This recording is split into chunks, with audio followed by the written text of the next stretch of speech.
আসসালামু আলাইকুম। স্বাগত জানাচ্ছি আপনাকে আন্তর্জাতিক সংবাদে। শুরুতেই থাকছে সংবাদ শিরোনাম।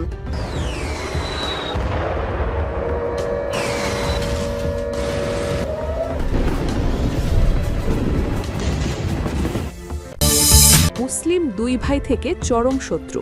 সৌদি আরব ও সংযুক্ত আরব আমিরাত কোনো আর্থিক রাজনৈতিক স্বার্থে শত্রুতা, তারা কি যুদ্ধে জড়াবে? আন্তর্জাতিক নিয়মনীতির তোয়াক্কা না করে আরেকটি দেশে সরাসরি আগ্রাসন চালিয়ে প্রেসিডেন্টকে এভাবে তুলে নিয়ে যাওয়ার নিন্দা জানিয়েছে রাশিয়া সহ বিভিন্ন দেশ। ইরানের অভ্যন্তরীণ ইস্যুতে নাক না গলাতে আমেরিকাকে হুঁশিয়ারি তেহরানের। দেশটিতে কি আবারও হামলা চালাতে চায় যুক্তরাষ্ট্র? হামলা হলে মধ্যপ্রাচ্যের মার্কিন খাতে টার্গেট করবে ইরান। মাদুরো ও তার স্ত্রীকে অবিলম্বে মুক্তি দেওয়ার আহ্বান চীনের। ইরানের সঙ্গে যুদ্ধের শঙ্কা, সেনা প্রস্তুত করছে ইসরায়েল। সবশেষ জানাবো, এবার কঠিন সিদ্ধান্ত নিল বাংলাদেশ। ভারতে বিশ্বকাপে দল পাঠানো সম্ভব নয়, সাফ জানিয়ে দিল বিসিবি। বন্ধ হচ্ছে বাংলাদেশে আইপিএলের সম্প্রচার। শুনছিলেন শিরোনাম, এবার বিস্তারিত। মুসলিম দুই ভাই থেকে চরম শত্রু সৌদি আরব ও সংযুক্ত আরব আমিরাত। কোনো আর্থিক রাজনৈতিক স্বার্থে শত্রুতা, তারা কি যুদ্ধে জড়াবে? মুসলিম দুই ভাই থেকে চরম শত্রুতে পরিণত হয়েছে মধ্যপ্রাচ্যের শক্তিশালী দুই দেশ সৌদি আরব ও সংযুক্ত আরব আমিরাত। পরিস্থিতি এতটাই নাজুক যে রীতিমতো দুই দেশের যুদ্ধে জড়িয়ে পড়ার সংখ্যা দেখা দিয়েছে। একসময় যে সৌদি যুবরাজ মোহাম্মদ বিন সালমান আমিরাতের প্রেসিডেন্ট শেখ মোহাম্মদ বিন জায়েদকে নিজের গুরু মনে করতেন, এখন তার কাছেই শত্রু বিন জায়েদ। কিন্তু কেন হঠাৎ এই শত্রুতা? কি ঘটেছে ইয়েমেন, সুদান আর হর্ন অব আফ্রিকায়? কিভাবে তাদের মাঝে শত্রুতা তৈরি করেছে? বাইরের কোনো দেশ নয়, এবার কি মধ্যপ্রাচ্যের ভেতরের দেশগুলো নিজেরাই নিজেদের বিরুদ্ধে লড়বে? ঘনিষ্ঠ বন্ধু থেকে চরম শত্রু হয়ে উঠছে মধ্যপ্রাচ্যের দুই মুসলিম দেশ সৌদি আরব ও সংযুক্ত আরব আমিরাত। সৌদি যুবরাজ মোহাম্মদ বিন সালমান একসময় আমিরাতের প্রেসিডেন্ট শেখ মোহাম্মদ বিন জায়েদকে মনে করতেন নিজের গুরু। ভাই ভাইয়ের মাঝে সেই গভীর সম্পর্ক এখন রূপ নিচ্ছে তিক্ততায়। আঞ্চলিক আধিপত্য, অর্থনৈতিক নেতৃত্ব ও কৌশলগত নিয়ন্ত্রণকে ঘিরে দুই দেশের মধ্যে জন্ম নিচ্ছে দ্বন্দ্ব ও অবিশ্বাস। ইয়েমেন থেকে সুদান, হর্ন অব আফ্রিকা থেকে ওয়াশিংটন, সবখানেই আলাদা পথে হাঁটছে রিয়াদ ও আবুধাবি। ক্ষমতার এই উত্তপ্ত লড়াই বদলে দিচ্ছে গোটা মধ্যপ্রাচ্যের ভূ রাজনৈতিক পরিস্থিতি। কিন্তু বহুদিনের পুরনো এই জুটি কেন এখন দাঁড়াচ্ছে মুখোমুখি অবস্থানে? সৌদি ও আমিরাতের মধ্যকার দ্বন্দ্বে অন্যতম প্রধান সমস্যা হল দুই দেশই চায় নিজেকে মধ্যপ্রাচ্যের প্রধান শক্তি হিসেবে দেখতে। আমিরাত আকারে ছোট হওয়ায় আগে দেশটি থাকত সৌদির ছায়াতলে, এখন অনেকাংশেই বদলে গেছে পরিস্থিতি। নিজস্ব সামরিক শক্তি, বন্দর ব্যবস্থা, বিদেশি জোটে স্বনির্ভর অবস্থান ও আন্তর্জাতিক অঙ্গনে কূটনৈতিক প্রভাব তৈরি করছে আমিরাত। অন্যদিকে ভিশন 2030 চালু করে নিজেকে আরব অঞ্চলের অর্থনৈতিক ও রাজনৈতিক কেন্দ্র বানাতে চাইছে সৌদি আরব। দুই দেশের মধ্যে কে নেতৃত্ব দেবে, কার সিদ্ধান্ত গুরুত্ব পাবে, বড় হয়ে উঠছে এসব প্রশ্ন। দুই দেশের দ্বন্দ্বের সবচেয়ে সাম্প্রতিক উদাহরণ ইয়েমেন। সৌদি ও আমিরাত একই সামরিক জোটের অংশ হলেও বাস্তবে তারা সমর্থন করছে ভিন্ন ভিন্ন দুই পক্ষকে। সৌদি আরব চায় ইয়েমেন একসঙ্গে থাকুক এবং বর্তমান সরকারও টিকে থাকুক, কিন্তু দক্ষিণ ইয়েমেনকে আলাদা করতে চায় আমিরাত। তাই ইয়েমেনের সাউদার্ন ট্রানজিশনাল কাউন্সিল নামের একটি গোষ্ঠীকে সমর্থন দিচ্ছে আবুধাবি। এই গোষ্ঠী সম্প্রতি ইয়েমেনের গুরুত্বপূর্ণ কিছু এলাকা দখল করেছে, যা আগে সৌদি ঘনিষ্ঠ সরকারের নিয়ন্ত্রণে ছিল। আনুষ্ঠানিকভাবে একজোট থাকার কথা বললেও সৌদি এবং আমিরাত সমর্থন দিচ্ছে সংঘর্ষরত ভিন্ন দুই পক্ষকে। আফ্রিকার দেশ সুদান নিয়েও একই রকম বৈরী অবস্থানে আছে সৌদি ও আমিরাত। 2023 সাল থেকে সুদানে চলছে ভয়াবহ গৃহযুদ্ধ। সৌদি আরব সমর্থন দিচ্ছে দেশের সরকারি সেনাবাহিনী SAF-কে। অন্যদিকে অস্ত্র ও অর্থ দিয়ে আমিরাত সাহায্য করছে বিদ্রোহী আধা সামরিক বাহিনী RSF-কে। এরই মধ্যে সৌদি যুবরাজের সঙ্গে বৈঠকের পর সুদান যুদ্ধ বন্ধের প্রতিশ্রুতি দেন মার্কিন প্রেসিডেন্ট ডোনাল্ড ট্রাম্প। বিশ্লেষকদের মতে এর জেরে আমিরাত মনে করেছে ওয়াশিংটনে প্রভাব খাটিয়ে তাদের কোণঠাসা করছে সৌদি আরব। সুদান, ইয়েমেন ইস্যু ছাড়াও হর্ন অফ আফ্রিকা হয়ে উঠেছে দুই দেশের নতুন প্রতিযোগিতার ক্ষেত্র। আমিরাত ইতিমধ্যে সোমালিল্যান্ডে বন্দর ও সামরিক ঘাঁটি স্থাপন করেছে। অন্যদিকে মূল সোমালিয়ায় প্রভাব বাড়াতে চায় সৌদি আরব। রাজনৈতিক এসব দ্বন্দ্বের সঙ্গে যুক্ত হয়েছে তীব্র অর্থনৈতিক প্রতিযোগিতা। তেল উৎপাদন নিয়ে 2021 সাল থেকেই সৌদি ও আমিরাতের মধ্যে চলছে মতবিরোধ। পাশাপাশি বিদেশি বিনিয়োগ, বিমান পরিবহন, পর্যটন ও মিডিয়া খাতে সরাসরি প্রতিদ্বন্দ্বী হয়ে উঠেছে দুই দেশ। নানা ক্ষেত্রে এমন প্রতিযোগিতা সৌদি আমিরাত সম্পর্ককে ঠেলে দিচ্ছে প্রকাশ্য শত্রুতার দিকে। আন্তর্জাতিক নিয়মনীতির তোয়াক্কা না করে আরেকটি দেশে সরাসরি আগ্রাসন চালিয়ে প্রেসিডেন্টকে এভাবে তুলে নিয়ে যাওয়ার নিন্দা জানিয়েছে রাশিয়া সহ বিভিন্ন দেশ। কেন এমন পদক্ষেপ নিল ট্রাম্প প্রশাসন? ভেনেজুয়েলায় হামলা চালিয়ে প্রেসিডেন্ট নিকোলাস মাদুরো ও তার স্ত্রী সিলিয়া ফ্লোরেসকে আটক করেছে যুক্তরাষ্ট্র। এরপর জোরপূর্বক তাদেরকে সরিয়ে দেওয়া হয় দেশ থেকে। ৩রা জানুয়ারি শনিবার নিজের সামাজিক যোগাযোগ মাধ্যম ট্রুথ সোশ্যালে এমন বিস্ফোরক দাবি করেন মার্কিন প্রেসিডেন্ট ডোনাল্ড ট্রাম্প। এর আগে ২রা জানুয়ারি রাতেই ভেনেজুয়েলায় আক্রমণ শুরু করে মার্কিন বাহিনী। রাজধানী কারাকাস, ফুয়ের্তে তিওনা সামরিক ঘাঁটি সহ বিভিন্ন স্থানে ঘটেছে ভয়াবহ বিস্ফোরণ। হামলার পরপরই ভেনেজুয়েলায় জরুরি অবস্থা জারি করে দেশটির সরকার। তীব্র ধোঁয়াশার মাঝে মাদুরোর জীবিত থাকার প্রমাণ চেয়েছেন ভেনেজুয়েলার ভাইস প্রেসিডেন্ট ডেলসি রদ্রিগেজ। প্রশ্ন উঠেছে, এরপর কোন দিকে গড়াবে দেশটির পরিস্থিতি? যুক্তরাষ্ট্রের আদালতে বিচারের জন্যই প্রেসিডেন্ট মাদুরোকে গ্রেফতার করা হয়েছে বলে মন্তব্য করেছেন মার্কিন পররাষ্ট্রমন্ত্রী মার্কো রুবিও। এরপর ভেনেজুয়েলার ওপর আর কোনো হামলা হবে না বলেও জানিয়েছেন রুবিও। এমন দাবি একজন রিপাবলিকান সেনেটরের। চলমান উত্তেজনার মধ্যে মার্কিন কর্মকর্তাদের বরাতে প্রভাবশালী গণমাধ্যম সিবিএস নিউজ জানিয়েছে, প্রেসিডেন্ট নিকোলাস মাদুরো ও তার স্ত্রীকে আটকের দায়িত্ব পালন করে মার্কিন সন্ত্রাস বিরোধী শীর্ষ ইউনিট ডেল্টা ফোর্স। মার্কিন হামলার প্রতিক্রিয়ায় জাতিসংঘের নিরাপত্তা পরিষদের জরুরি বৈঠক আহ্বান করেছে ভেনেজুয়েলা।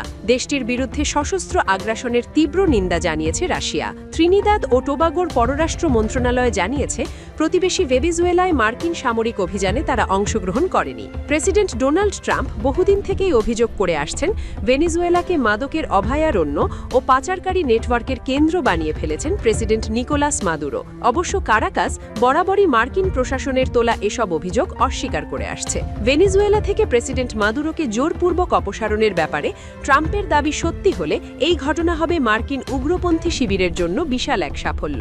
প্রেসিডেন্ট মাদুরো ও তার স্ত্রীর বর্তমান অবস্থান সম্পর্কে নিশ্চিত হতে পারেনি ভেনেজুয়েলা সরকার। প্রেসিডেন্টকে কিভাবে আটক করা হয়েছে, কোথায় নিয়ে গেছে মার্কিন বাহিনী, সেসব নিয়েও বিস্তারিত কোনো তথ্য দেননি ট্রাম্প। ফলে হামলা ও আতঙ্কের মাঝে গভীর অনিশ্চয়তায় আছে লাতিন আমেরিকার দেশ ভেনেজুয়েলা। মাদক বিরোধী অভিযান নিয়ে যুক্তরাষ্ট্র ভেনেজুয়েলার পাল্টাপাল্টি উত্তেজনার মাঝে গত ২ মাস ধরে লাতিন আমেরিকার সাগরের দাপট দেখিয়েছে আমেরিকা। ভেনেজুয়েলার উপকূলীয় অঞ্চলের কাছে মার্কিন যুদ্ধজাহাজ, ফাইটার জেট, সাবমেরিন ও ড্রোনের টহল তৈরি করেছে যুদ্ধের আতঙ্ক।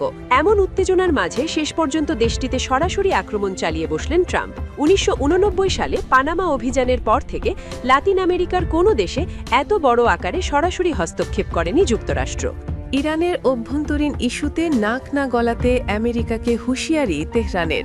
দেশটিতে কি আবারও হামলা চালাতে চায় যুক্তরাষ্ট্র? ইরানের অভ্যন্তরীণ ইস্যুতে নাক না গলাতে এবার আমেরিকাকে হুঁশিয়ার করে দিয়েছে তেহরান। দেশটিতে চলমান বিক্ষোভে ইরান সরকার গুলি চালালে বিক্ষোভকারীদের উদ্ধারে সরাসরি হস্তক্ষেপ করবে যুক্তরাষ্ট্র। মার্কিন প্রেসিডেন্ট ট্রাম্পের এমন হুমকিতে চরম ক্ষোভ জানিয়েছে ইরান। আমেরিকার যে কোনো হুমকি মোকাবেলায় তেহরান প্রস্তুত আছে বলে সাফ জানিয়ে দিয়েছে ইরান। বিশ্লেষকদের সংখ্যা, চলমান বিক্ষোভের অজুহাতে আবারও ইরানে বড় ধরনের হামলা চালাতে পারে যুক্তরাষ্ট্র ও ইসরায়েল। পরমাণু ইস্যুতে নানা নিষেধাজ্ঞা আর হুমকির পর এবার ইরানে বিক্ষোভকারীদের উস্কে দিচ্ছেন মার্কিন প্রেসিডেন্ট ডোনাল্ড ট্রাম্প। তেহরানকে অস্থিতিশীল রাখার যে চেষ্টা, তার ষোলকলা পূর্ণ করতে শুক্রবার সামাজিক যোগাযোগ মাধ্যমে প্রেসিডেন্ট ট্রাম্প লিখেন, ইরানের চলমান বিক্ষোভে সরকার বিক্ষোভকারীদের ওপর কোনো গুলি বা সহিংসভাবে হত্যা করলে যুক্তরাষ্ট্র তা মেনে নেবে না। আন্দোলনকারীদের রক্ষার্থে প্রস্তুত যুক্তরাষ্ট্র। তবে যুক্তরাষ্ট্রের এই হুমকিতে তীব্র নিন্দা জানিয়েছে ইরান। অভ্যন্তরীণ ইস্যুতে যুক্তরাষ্ট্র বা অন্য কোনো দেশের হস্তক্ষেপ মেনে নেবে না আয়াতুল্লাহ আলী খামেনির ইরান। দেশটির পররাষ্ট্র মন্ত্রণালয় এক বিবৃতিতে জানিয়েছে, প্রেসিডেন্ট ট্রাম্পের এই ধরনের আচরণ শুধু আন্তর্জাতিক আইনের লঙ্ঘন নয়, ইরানের সার্বভৌমত্বের জন্য হুমকি। মার্কিন প্রেসিডেন্ট সাধারণ জনগণকে সহিংসতা ও সন্ত্রাসবাদে প্ররোচনা দিচ্ছেন।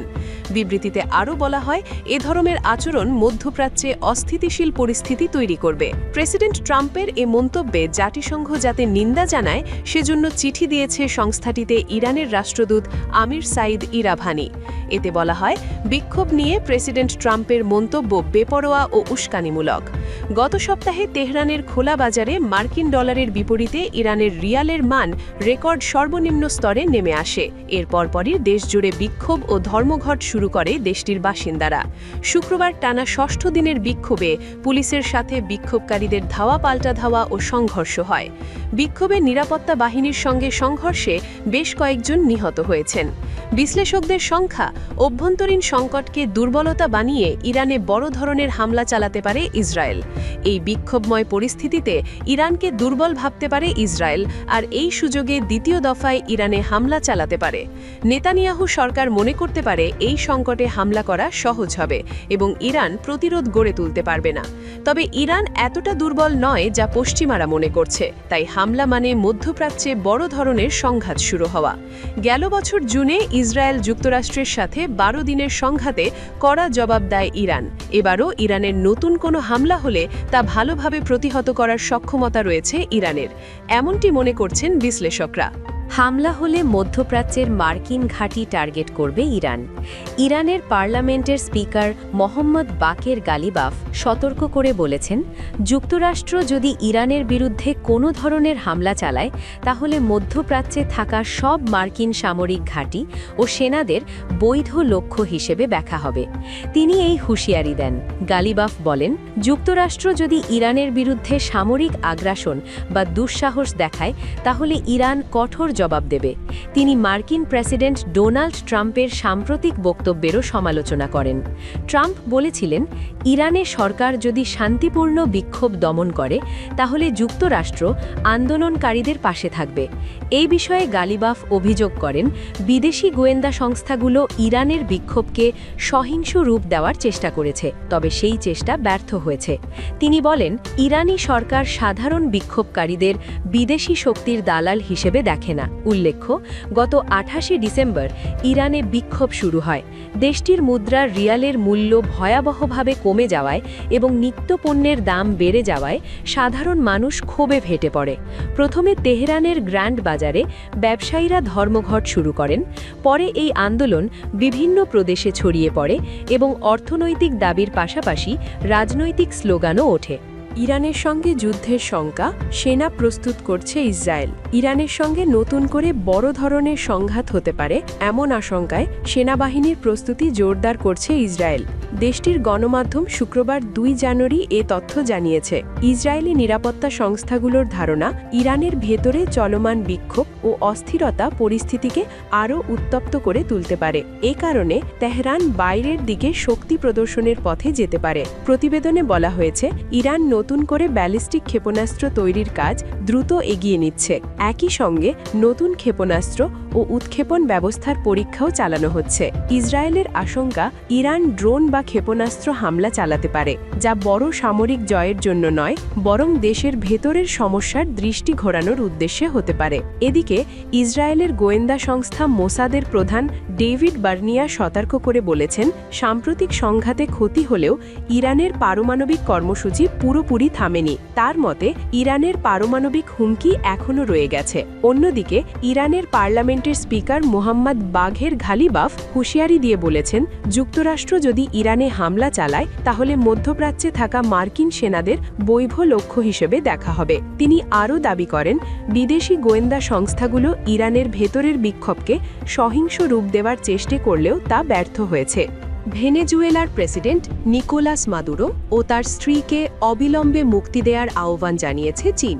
যুক্তরাষ্ট্রের অভিযানের তীব্র নিন্দা জানিয়ে বেইজিং এক বিবৃতিতে জানিয়েছে, ওয়াশিংটনকে সংলাপের পথে ফিরতে হবে। বেইজিংয়ের পররাষ্ট্র মন্ত্রণালয়ের এক বিবৃতিতে বলা হয়েছে, যুক্তরাষ্ট্র যেন মাদুরো ও তার স্ত্রীর ব্যক্তিগত নিরাপত্তা নিশ্চিত করে এবং দ্রুত তাদের মুক্তি দেয়। একই সঙ্গে যুক্তরাষ্ট্রকে ভেনেজুয়েলার সরকার উৎখাতে সব ধরনের তৎপরতা বন্ধ করার আহ্বান জানিয়ে চীন বলেছে, সংকটের সমাধান হতে হবে সংলাপ ও আলোচনার মাধ্যমে। এর আগে চীন জানায়, একটি সার্বভৌম রাষ্ট্রের বিরুদ্ধে যুক্তরাষ্ট্রের এমন প্রকাশ্যে এমন শক্তি প্রয়োগে তারা গভীরভাবে বিস্মিত। উল্লেখ্য, ভেনেজুয়েলার রাজধানী কারাকাসে শনিবার 3 জানুয়ারি স্থানীয় সময় মধ্যরাতে সামরিক স্থাপনাসহ বেশ কয়েকটি স্থানে একই সাথে বিস্ফোরণের ঘটনা ঘটে। এবার কঠিন সিদ্ধান্ত নিল বাংলাদেশ। ভারতে বিশ্বকাপে দল পাঠানো সম্ভব নয়, সাফ জানিয়ে দিল বিসিবি। বন্ধ হচ্ছে বাংলাদেশে আইপিএলের সম্প্রচার। মুস্তাফিজুর রহমান ইস্যুতে রীতিমতো মুখোমুখি অবস্থানে চলে গেছে বিসিবি ও বিসিসিআই। নিরাপত্তার কারণে বাংলাদেশি পেসারকে আইপিএল থেকে বাদ দেওয়ার পরই আইসিসির কাছে প্রশ্ন তোলার দাবি উঠেছিল। বিসিবি জানিয়েছিল শিগগিরই আইসিসিকে চিঠি দেবে বোর্ড। তার আগে বিসিবি নীতিগত সিদ্ধান্ত নিয়েছে যে বর্তমান পরিস্থিতিতে ভারতে অনুষ্ঠেয় বিশ্বকাপে দল পাঠানো সম্ভব নয়। শিগগিরই ভেন্যু বদলানোর দাবিও তুলবে আইসিসির কাছে। ইতোমধ্যে একটি চিঠি তৈরি করা হয়েছে এই মর্মে। যুগান্তরকে এমনটাই জানিয়েছে বিসিবির একটি সূত্র। টি-20 বিশ্বকাপের আর 1 মাস বাকি। ঠিক এই সময়ে এসে বাংলাদেশ এই সিদ্ধান্ত নিয়েছে। ঘটনার সূত্রপাত গতকাল শনিবার থেকে। বিসিসিআই এর ওপর আগে থেকেই চাপ ছিল বাংলাদেশি কোনো ক্রিকেটারকে যেন আইপিএলে খেলতে না দেওয়া হয়। সেই চাপের কাছে নতি স্বীকার করে গতকাল শনিবার বোর্ডের কাছ থেকে নির্দেশনা যায় মুস্তাফিজকে নেওয়া কলকাতা নাইট রাইডার্সের কাছে। এরপরই তারা জানায় বাংলাদেশি এই পেসারকে আর খেলানো সম্ভব নয় আসন্ন আইপিএলে। এরপর দেশের ক্রিকেট পরিস্থিতি নিয়ে শনিবার রাতে জরুরি বৈঠকে বসেন বিসিবির 17 জন পরিচালক। বৈঠকে বর্তমান পরিস্থিতি নিয়ে বিস্তারিত আলোচনা হয়। সে বৈঠকের সিদ্ধান্ত অনুসারে আজ 4 জানুয়ারি আইসিসিকে একটি চিঠি পাঠায় বিসিবি। আসছে টি-20 বিশ্বকাপ শুরু আগামী 5 ফেব্রুয়ারি। সেই বিশ্বকাপ অনুষ্ঠিত হবে শ্রীলঙ্কা ও ভারতে। শুধুমাত্র পাকিস্তান তাদের ম্যাচগুলো শ্রীলঙ্কায় খেলবে। এভাবেই সূচি সাজানো হয়েছিল।